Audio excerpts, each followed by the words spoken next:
Hey everyone, welcome back. Welcome back. We got another great episode. I gotta come up with something else. You get so frustrated with me when I say another great episode. Every time I'm like, I hear you start talking, I'm like, oh, I forgot to tell him not to say a great episode. It's too much pressure on you for a great episode. Too much pressure. I don't know. I feel like it's a good amount of pressure. Pressure makes diamonds. Pressure makes donuts. I mean, technically, Pressure makes a good massage. Pressure. Willow has been wanting a massage for like the past. Hey, I gave you a massage last night. You're telling me that I'm not giving you good massages. I don't think that's fair. No, I didn't say you weren't giving me good massages. No. They've been steadily declining. Well, that's not my fault. Okay, maybe it is your fault. Okay, maybe that is my fault. Okay, well, welcome back. We're excited for this episode. What are we talking about today? We are talking about breaking the negative cycle. What does that mean? I like how you have this long breaking the negative cycle. Well, I had to think about it. I think both of us have been going through these cycles back and forth. And I don't know if you guys have noticed this with your spouse. There are times where you're in a great mood and your spouse is just a lemon. And you can't take the lemon back. The lemon has to stay with you until it becomes sweet again. Lemonade. The lemonade. Aww. You got to add a lot of sugar. Add a lot of sugar. Yeah, no kidding. You got to get that lemonade diabetes style. I don't know. So we're talking about breaking the negative, things that you can do as a couple to help break the other person out of a negative funk. Because sometimes it's one of you, and then there are those moments where you're both in a negative funk. And we have found ourselves, I feel like, in that recently, where I've been in a funk and then you've been in a funk, and then we be both. We be both. we be both. That's such a great little, we be both, man. We be both in the same boat. It sounds so good. It shouldn't. We be both in the boat. We be both in the same boat. Oh man, we're gonna get canceled for this. Cool. Ooh, cool runnings. Back to the show. So we want to talk about 6 things you can start to do with your spouse to help break the cycle. Because I think if you can start to do something different, then you can start to break some of the cycle of both of you going down the wrong road, that path that leads to both of you miserable and upset with one another and upset with your kids and upset with life and everything else. And so we're going to break that today. We're going to break that cycle. So number 1, what's number 1 on our list? Well, it is summertime-ish, almost, kind of. Almost kind of? It's pretty much summer. There's sun outside. Oh, yeah, I guess. Is it technically summer? I don't know. Yes, well, it is. I feel like it is. Is it? Because it's sunny at like 8:30. Yeah, because I asked Siri at one point and it said that summer has started. Well, I'm not paying attention to the calendar, but it's summertime anyways. It's sunny and it's nice. So the number one thing is to get outside in the sun if you have it, or get in the fresh air. Just get outside and be in, well, I want to say nature, but that sounds like sounds corny. Very. You should be in nature. Have you been in nature lately? Just get outside and get fresh air and get the sun. Yeah. Like, just the sun is just so healing. Vitamin D is important. Yeah. We live in the Pacific Northwest. If you don't know that by now, we live in a glum state. Not just because it's the state, but because we have seasonal defective disorder. What is it called? Affective disorder? Affective disorder? Wait, now I'm confused. Seasonal. It's sad. It's sad. Yeah, seasonal affective disorder. Sorry, everyone. It's one of those days. It's one of those weeks. You know what I mean? I mean, I'm definitely defective, but no, you're affective. Wrong word. It's the A, not the D. Not defective. It's affective. Affective. Well, a lot of people are affected by the sun, and I did not even realize that I was one of them. Growing up in Florida, I was like, I'm not bothered by the sun. And then I've been living here for like, I don't know, 15 years. Has it been that long? No, it's been like 14. No, it's been like 15 years. It's been like 15 years since you've been here. And I'm like, oh, yeah, I don't need the sun. I'm fine. But no. She needs the sun. I need the sun. And the vitamin D is very helpful. Well, and so we got our new place and we had this little strip of a backyard. I call it a strip. And I tell Willow to go out to the strip and get some sun because there is something about your attitude when you get some vitamin D in you, and not just the vitamin. I'm talking about go out, get some sun on your skin. Yes, I know all of you people like Willow are afraid of getting skin cancer, being out in the sun too long. But hey, you know what? It's good for you to get some sun. And I will say this, my mood dramatically goes up even when I just go and I lay in the sun for a little bit. Now, not all of us are layers of the sun. Some of us like to go and run around in the sun. And that's where point number 2 is going to come up. Point number 2 is make sure you go and move together. Go out and move. One of the things that has really helped us as a couple when we get in those funks, when we start going downhill, is to get out. It doesn't have to be something huge or where you go and you work out and you pump iron together. I mean, because look at Willow. She's getting pretty swole over here, picking up, babies and whatnot. Oh, yes. But one of the things that really does help us, even as a family, is for our kids, when we get cooped up and we all just kind of get in that downward spiral, we go out for a walk.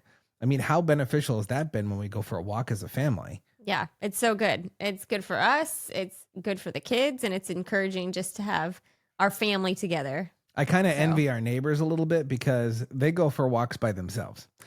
I mean, their kids are a lot older, so they can technically leave them without CPS being called. But if you can, have someone come over and watch the kids for a little bit. Go out with your spouse and just take a stroll around the park or walk around the block. It doesn't have to be something huge, but get up and move. Movement really does help to break that cycle.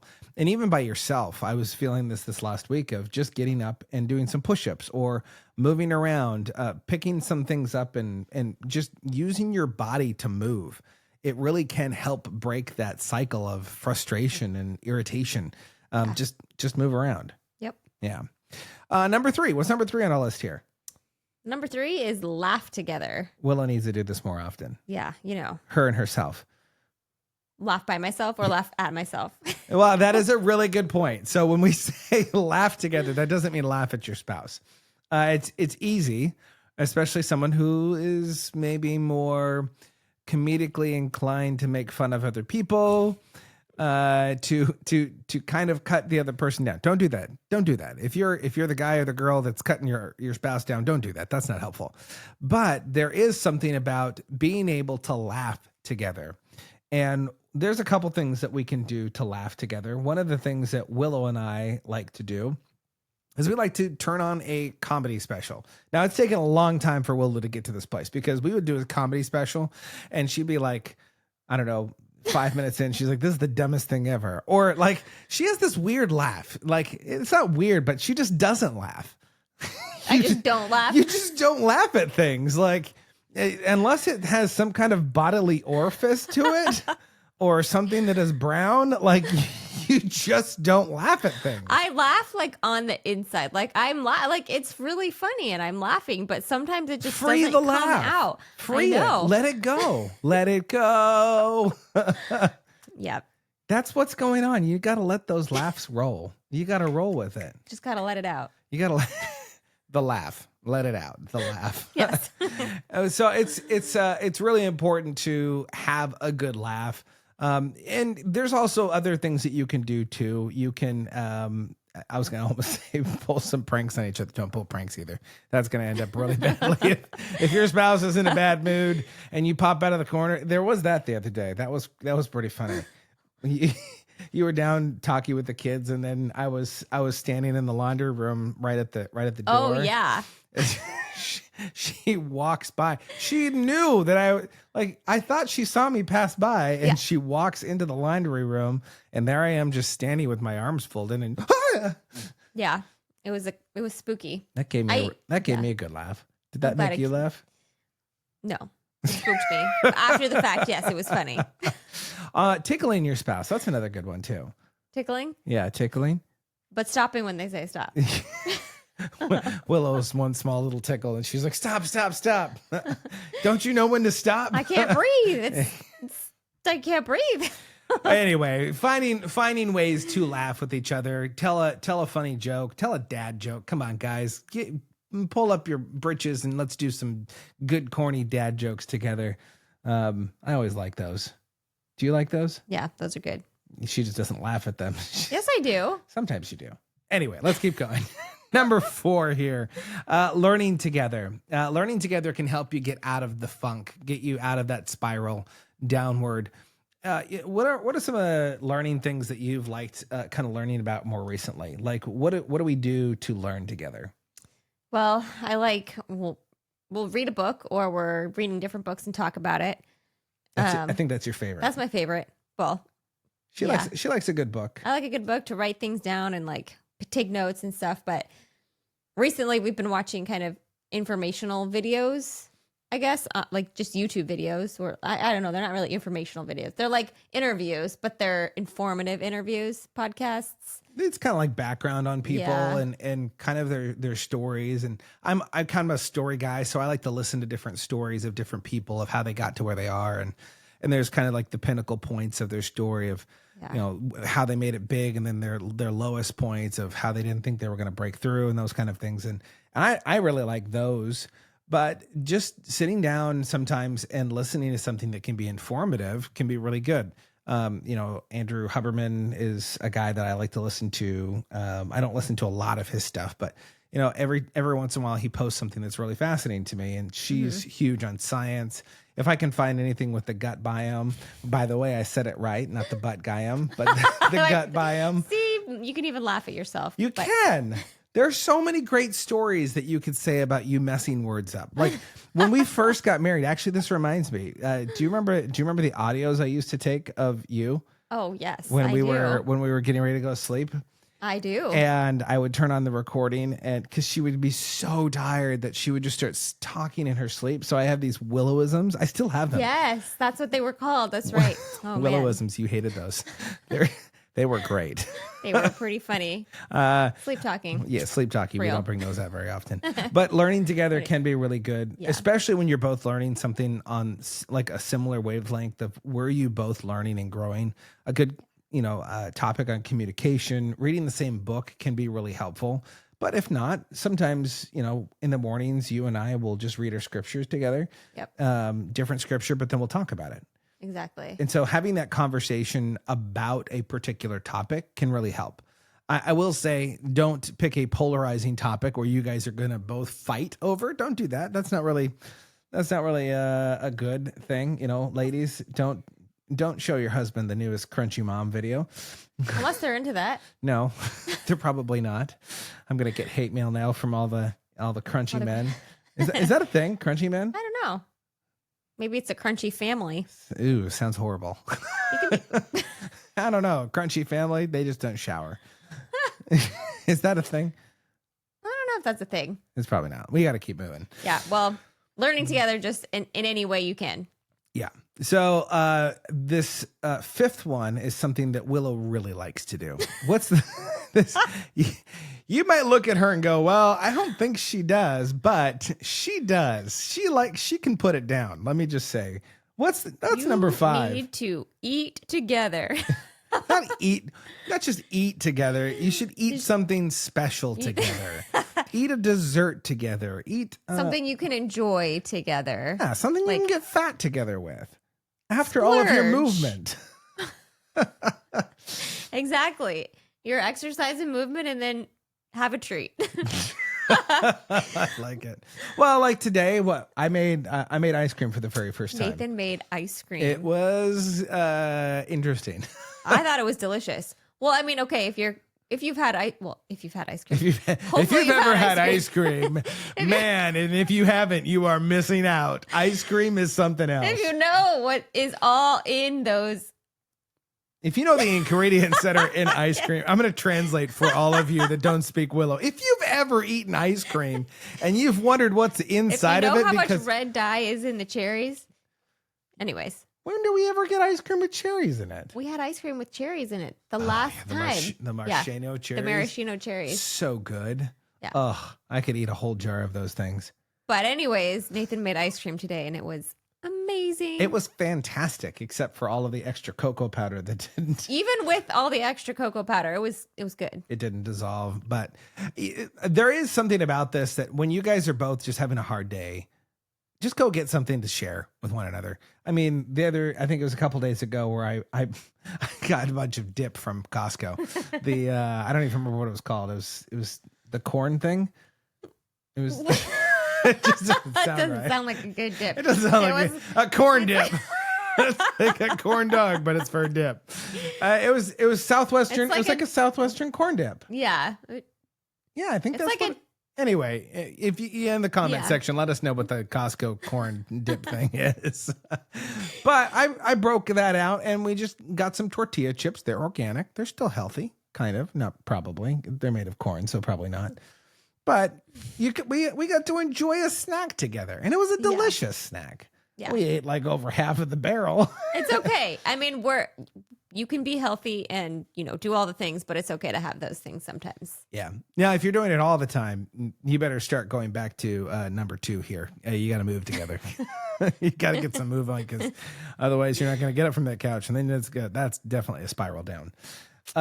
Yep. If all else fails, let's say you get out, you get sun together, you're moving together, you're laughing together. I don't know why you're still miserable if you're laughing together. You're probably laughing at each other. Now you're even more mad at each other. If you're learning together, if you're eating together, eating something special, of course. If all of that doesn't work, it was funny because today we had a little bit of all of that, and we were kind of like dragging a bit. And there was this moment where I was like, oh, I know what we need to do. And then I was like, I don't want to do that. Well, I think it's like once you try something or something else happens and like things get better, and then it's like, oh, something else happens. But this one, you should always be doing anyways. But you should always be doing this. But I don't think that we take enough time to realize how important it is, which is to pray with your spouse. Yeah.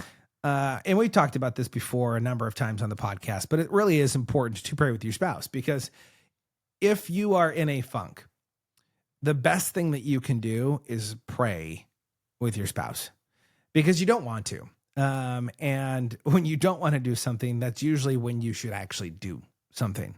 It like tonight, I was kind of in a funk by a number of different things that were going on. It was just like one thing after the next. It was building. I couldn't even put my finger on what was actually going on. And at the end of the day, you were frustrated with me. I was frustrated with you. And do you remember what you said to me on the couch? You said to me, I don't know how to make this. I don't know how to get out of this funk. I don't know how to move forward. That's what it was. I don't know how to move forward. If you ever get to a spot with your spouse and you say, I just don't know how to move forward to get out of this, can I just tell you what you need to do is you need to stop, grab your spouse, take him to a nice quiet place. Don't off him. Put your hands on him and say, let's pray. And just pray. It doesn't have to be some glorious, harmonious, amazing, dictation from the word of, the Lord. Lord, help my spouse, help me. No, just pray with your spouse. It can be something as simple as like what I prayed tonight. Lord, we're both just having a hard time, and we just need your peace.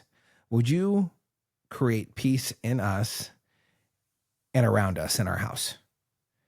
And I don't know if you felt it. I felt it, but immediately everything just washed off.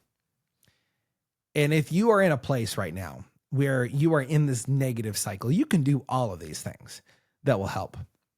But can I tell you, even though this is number 6, this is actually number 1.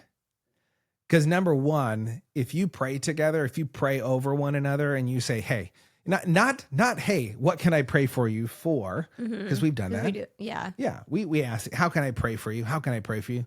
Yeah. Stop asking how you can pray for them and just put your hands on them and pray. I think this particular one is different in the way of just you're praying in the morning after you read your Bible, or whenever you read your Bible together, or if you do read, period, or if you're going to bed or whatever you're doing throughout the day, praying for each other. This one's just like, stop what you're doing and just pray together. Yeah. I guess I would say. And it really is that simple. I know it doesn't seem like it's that crazy of a thing, but it really can make the difference in your relationship, in your marriage. So with that, we're going to end the podcast. I don't even know how long it's been. I think it's been a great podcast. Do you think it was good? Yeah. Even though you were questioning it there in the beginning. Was I? Of whether it was going to be good or not. Oh, I know. I don't like to. But I think it was good. Anyway, until next You can time. let us know. Until next time, remember to be more, See more and experience more together. Well, that was off. What was off? I said together after you. I thought you said together with me. No, we were supposed to be together. I felt it. You felt it? I felt it with me. You felt it with you. that was the corn. All right, That was the ice cream. We'll see you guys next time. For those of you who are lactose intolerant.